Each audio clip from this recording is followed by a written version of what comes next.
Another tutorial of the solution journals. Today we will learn how to you know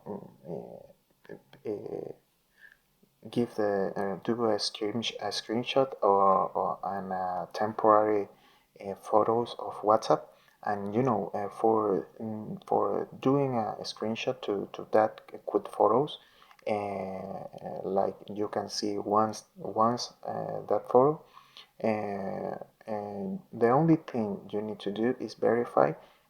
You can do two things.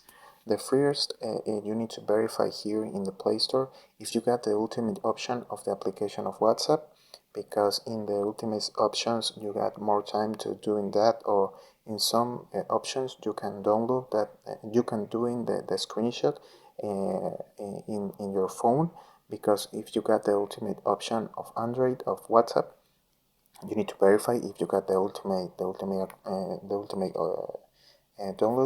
the ultimate actualization, but the ultimate update.